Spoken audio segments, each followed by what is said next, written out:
as she always is.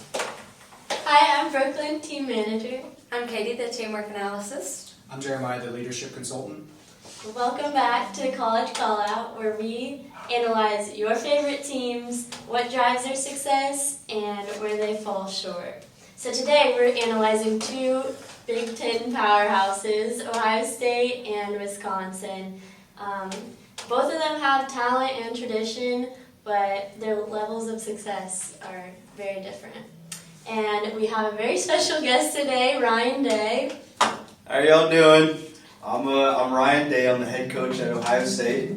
It's going to be my 6th season here, and we're really looking forward to running back and winning the national championship again.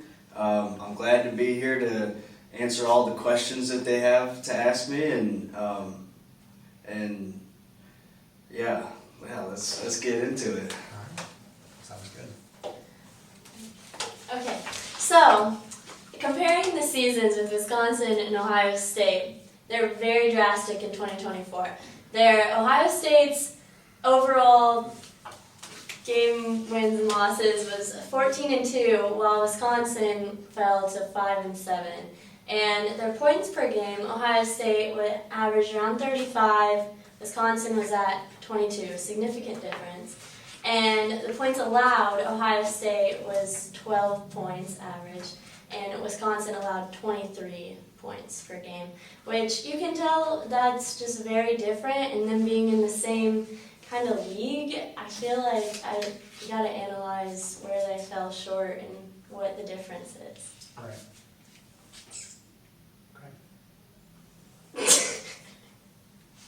Well, talking on those points per game, I feel like a lot of this could be tied into the leadership aspects. So having the non-established roles of the offense and defense, we can see that with those points allowed, I feel like the defense kind of fell short between the two. So with the exponentially larger 23 of Wisconsin, we can see that their defense probably fell short compared to the Ohio State's 12 points per game. And then points allowed was just blown out of the water. I don't even know what's going on there. And then the win-loss record, we can definitely see that Ohio State just has a lead over everyone else. And in the leadership portion of this, I feel like just Ohio State overall has better morale and better team ability overall compared to Wisconsin, where I just feel like the constant shift in roles and leadership has just kind of torn the team apart over the last few years, and we'll just have to reference that over the next 20 minutes. You can also tell, looking at the team aspect of it, that Ohio State has much deeper roots and traditions within their teams than Wisconsin does. Yeah, do you guys think that a lot of changes within Wisconsin's leadership and coaching? Their head coach has changed 3 times in the past, couple of years. And while Ryan Day has been there for a while now. No, I've been there for a while, and even before that, I was the assistant under Urban Meyer for a couple of years. So we like to keep it kind of consistent, flowing with the coaching staff, because it keeps the tradition going, and it keeps the goals that we have in mind at Ohio State. It keeps them fluent. Right. Yeah, I think consistency in leadership is very crucial, especially for players and also other coaches, like the the assistant coaches. I'm sure it's hard to work under new people. Yeah. So Ryan, I have a quick question for you. Talking about the difference between Wisconsin and Ohio State, how do you feel like your retention with the team is different between Wisconsin with their constant shifts in coaching? Yeah, I mean, so you want to know more about the player side of it or the coaching? Let's talk about the coaching side. So how have you seen that your retention has helped with, let's say, your offensive coordinator, your defensive coordinator? So this past year we did lose our offensive and defensive coordinator, because that's just what traditionally happens when you win a national championship. You have our team was amazing last year, right? And so you're gonna lose some guys, but since I've been here, it's been really consistent. We know the type of guys we want. We bring them in, and they have a true feeling for the actual for the program. It's not even just about their personal growth. They actually care about the players and the community too. Okay. And that allows us to have a higher retention rate for coaches. Yeah, and I think you can absolutely tell the teamwork between the players when you're watching them interact on the field, you're watching them interact with the coaches on the sideline. I think it's very evident, even watching these two teams at the same time. Ohio State typically just has better interactions between teammates, more positive than Wisconsin tends to. Yeah. okay. And kind of going back to that leadership aspect, we can see that the leadership adaptive capacity, we can see Ohio State is very strong, but Wisconsin is challenged. Can you tell me a little bit more about that? Like, what is your insight on Wisconsin's leadership whenever you play them in the beginning? Yeah, I mean, there's only so much I can get into Wisconsin. Don't want to be publicly saying the worst things about them, but as far as I can go about Ohio State, as the head coach, I set the standards, and I like to lead by example. When I say that you got to have fire when you play, when I go out there and I do my interviews, I do whatever, I have that same fire in my voice, and you see how I react on the sidelines, and it carries the weight through the team.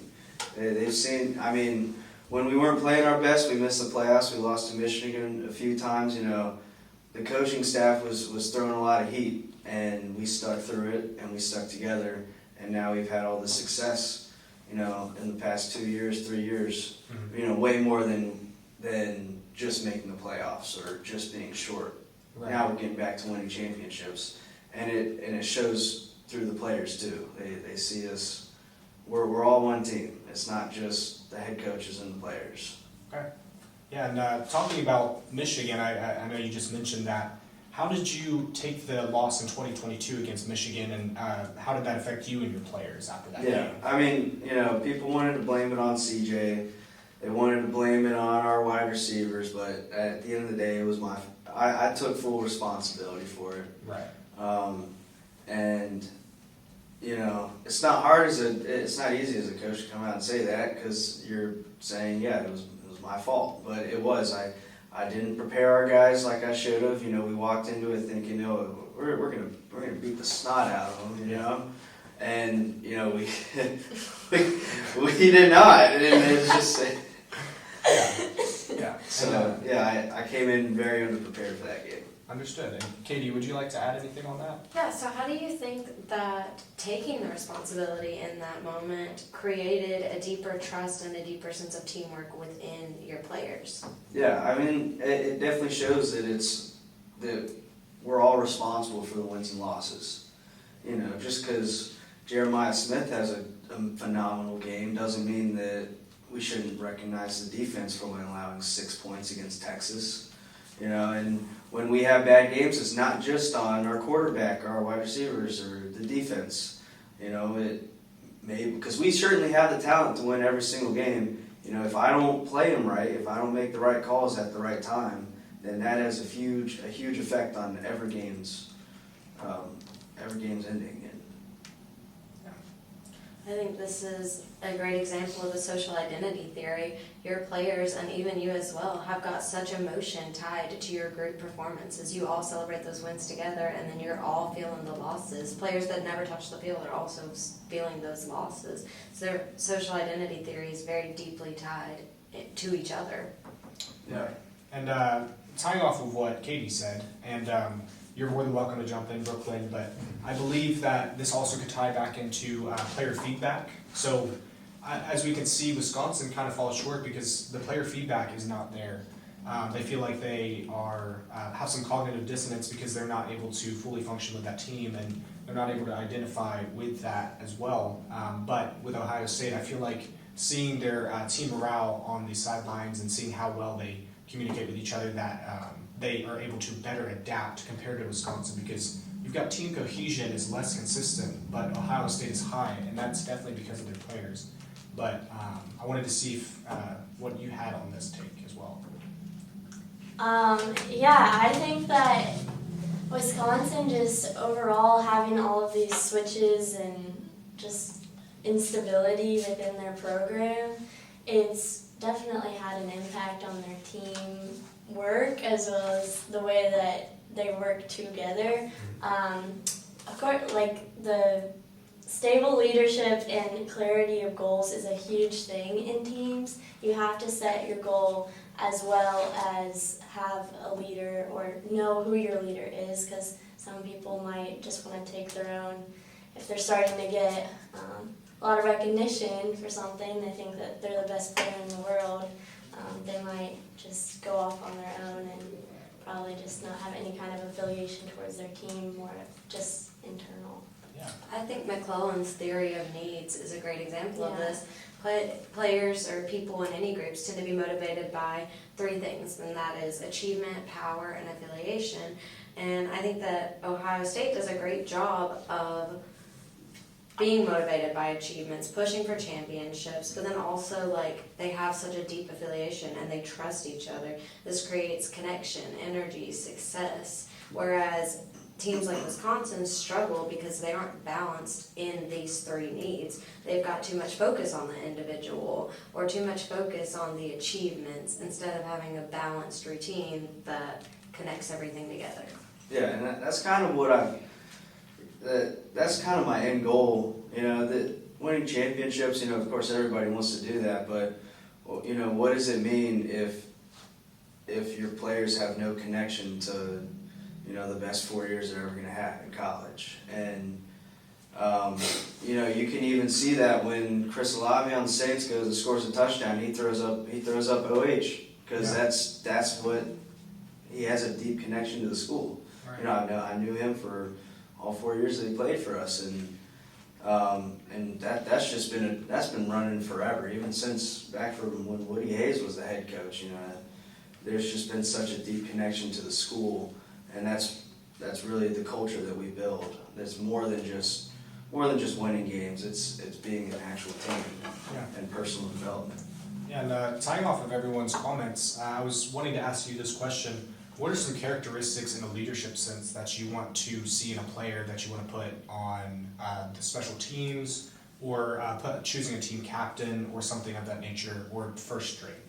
Yeah. So I mean, for team captains, you know, it's really about who's the type of guy when we're down at 14 in the first half, and we're sitting in that locker room. Who's going to be the guy that's going to pick up the rest of the team? Right.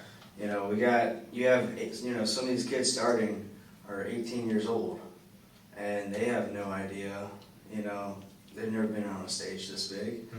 But you know, who's the guy that's going to pick them up, and that's more of, you know, those people have to care more about other people than themselves. For sure.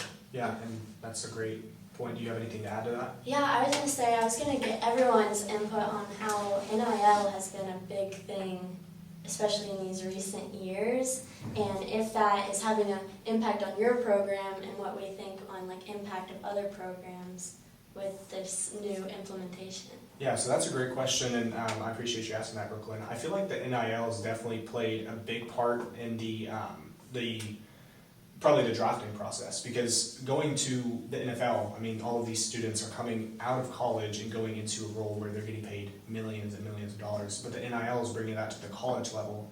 So it's taking out not only the academics, but it's also putting your skills and putting it on a financial basis. But going on the leadership side, I feel like that brings out some of the best, but also the worst players, because you're seeing exactly who they are with greed. Do you have anything to add to that, Katie?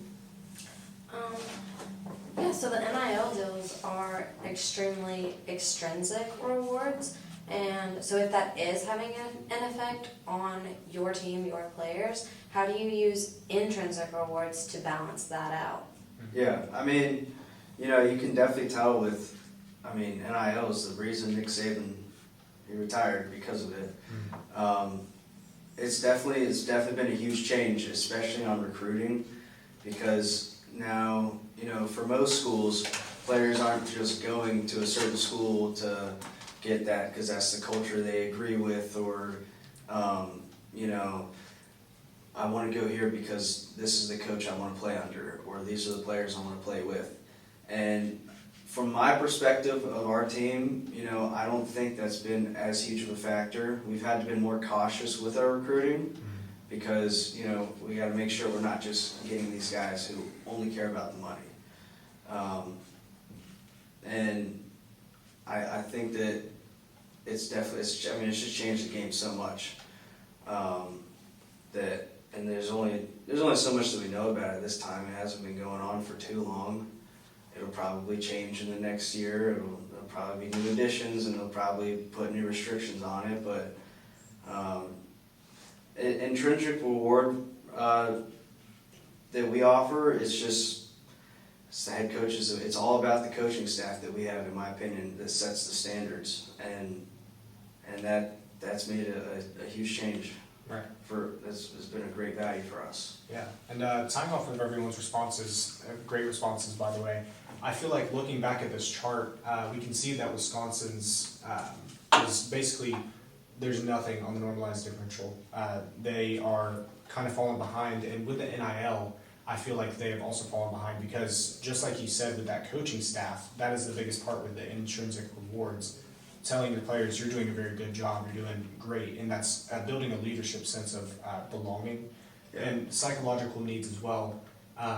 I feel like Wisconsin needs to pick it up a little bit on that front, saying, okay, we're not just in this for the money, we're in this for the players. And another thing that she was saying was also picking a team captain that can pick them up, because I feel like watching them walk on that field, they're not tall. They're kind of closed off, and that's kind of hard to see because you want to see your players want to thrive. Yeah, I mean, it's all about developing an identity, Right. who you are as a team, not just individual players. And I mean, I've known Luke there, the head coach at Wisconsin, for a while. He was on our coaching staff, you know, the past 16 years. But he's got a lot of potential he can do with that team. I think they just got to figure out who they are, and you got to maintain that. Yeah, I think culture is a huge thing in any kind of team, no matter football or in the business world. Culture, you have to build a good culture and a good, I don't know, like you have to want to work for the people that you're working for, just like a coach. I completely agree with that. Looking beyond leadership roles, as important as they are, how do you make up a team composition in general and staff your team so that while you have these leadership roles, you also have other roles who are balancing that out?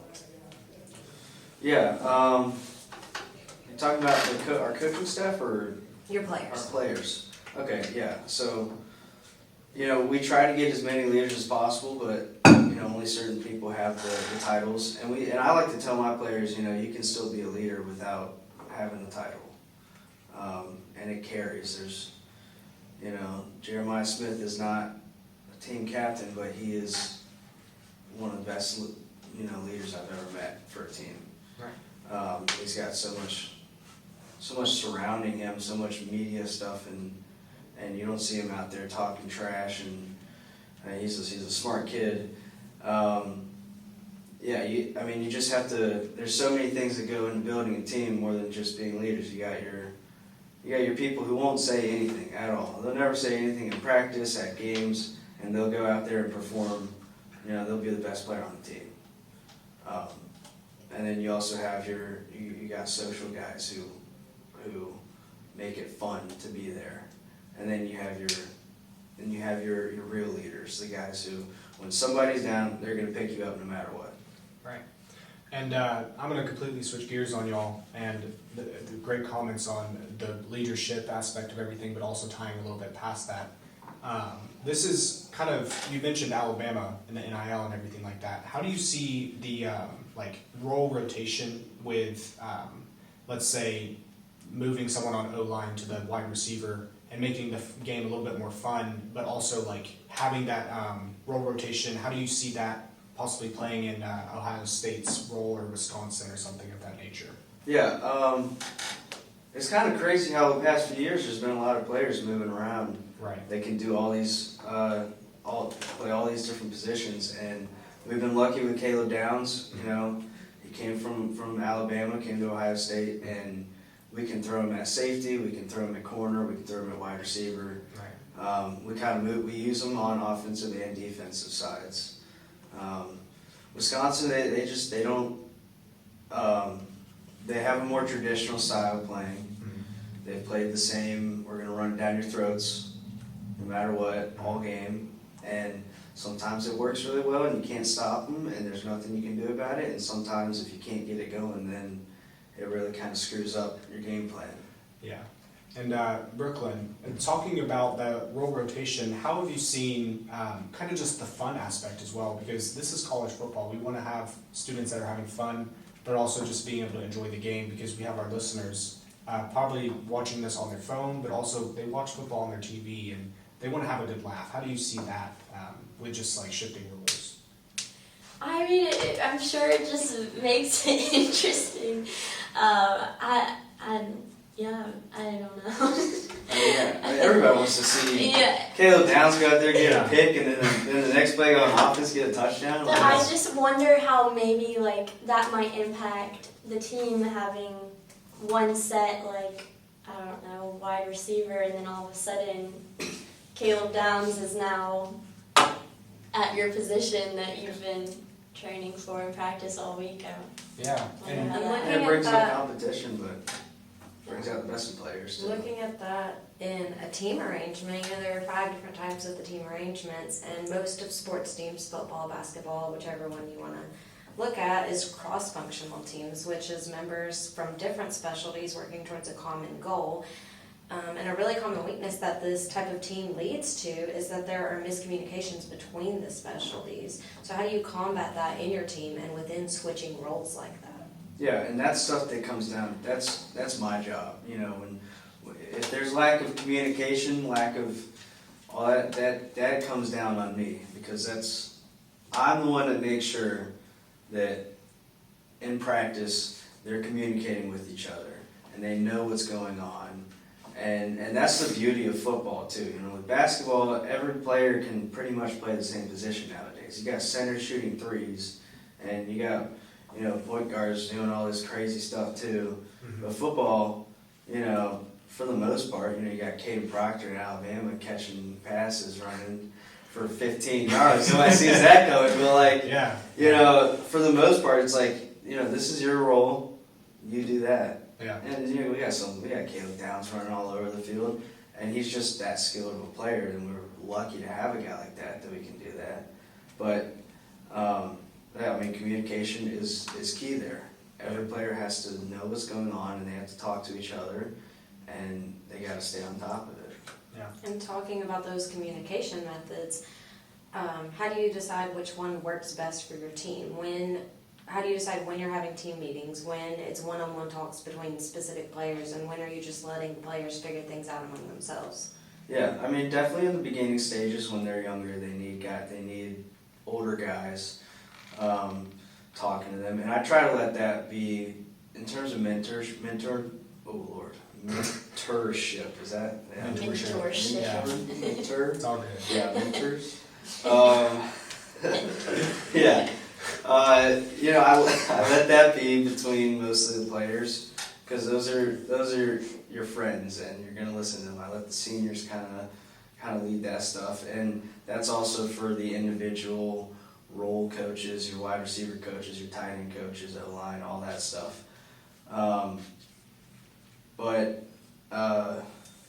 Sorry, what else were you asking? I kind of got off topic there. When are you, in what situations are you deciding to have team meetings, one-on-one talks, or just letting them figure it out on their own? Okay. How do you decide on your communication methods? That's just, it varies week by week. We start off with, it's going to be mostly team meetings, and then as the week progresses, we have a game plan set, and a lot of these older guys, we kind of let them figure it out more so on their own, because they feel more valued when they do it, when they're trusted to figure it out too. Sometimes we get so bad, I step in. That's mainly game time stuff. That these are still young guys; they can freak out. But we try to have a good balance of both. Right. And talking about the leadership side, and all of those are great points, having those mentorships of the older players, talking to the younger players, we can see that Wisconsin and Ohio State, we've got feedback and learning loops and team cohesion and coordination. We can see that Wisconsin has less consistent data numbers and less evident for feedback, because it seems like the team is not having like strong connection just because of the non-coach retention and continued role switching. And I feel like exactly what you're saying is we want to let the team talk it out. We want to let the older players kind of mentor. But in this sense, it feels like they're just getting talked down to. And exactly what you're saying with Ohio State, we see that everything is high and active because we're letting the team basically give feedback, and that's exactly what we want to see for leadership. And it seems like with a lot of these Big Ten teams, a lot of their leadership with the top 5 is extremely well. And tying back to what you said was we primarily like to look into our staff first for leadership, Yeah. and then our team players. Yeah, because you start with the head coach, then you got his assistants, Exactly. then that leads down to the team captains, Right. and then the team captains push that onto the players. Exactly. So you got a nice hierarchy there. But at the, you gotta get this part right before it can trickle down to the players. Yeah, I think that we could also maybe talk about how Wisconsin, or how you have come back from a losing season. I think it's great to come back to the locker room and you just won the national championship, and now you're going into 2025, your mid-season. Yeah, mid-season. Mid-season right now. Coming back as a winning season, but how would you advise our viewers to come back from a losing season? Yeah, the fans will always be there. They love the game. They love the team. But for the players, the year that we lost to Clemson, my first year in the playoffs, we had a clock set up in our locker room, and it was a countdown clock to the playoffs. And that the year after, we won every single game. We were undefeated. We made the playoffs, and that clock kept running down. And then when we found out we were playing against Clemson, we were able to change it to count down to Clemson. And that clock kept going down. And that was kind of something. That was my idea, and it kind of put the players like, yeah, we got another shot. Yeah. Everybody came back. We didn't have a lot of people leave to the draft. They didn't give up, and we ended up smoking the crap out of them the next year. Yeah. Do you think the clarity of your goal was really what drove, and also your team Yeah. wanting to work for that goal as well? Yeah, and it's kind of the culture. This, you're not expected to win the championship every single year, but you say, you know what, we know what we did wrong. We're gonna fix it, and we're gonna be back next year. Right. And I feel like exactly what Brooklyn was saying, having clear and defined goals and having that time clock is a great example of what your team needs to go to, and having exactly where you want to be at the end. And that is like having clear definition of just the future. And that can be tied not into football, but just into life. And I feel like for our viewers and anyone else who might be watching, just in any sport, having clear and defined goals is one of the biggest parts, and that is going to affect your leadership in a positive or negative way if you don't have that. Does anyone else have anything to add? I think it's just such a good example of team effectiveness and their capacity to achieve their goals, establishing the criteria for success and holding each other accountable. Thank you, Ryan, for joining us. Your insight was super impactful for us, and hopefully our viewers join us next week at the College Call Out.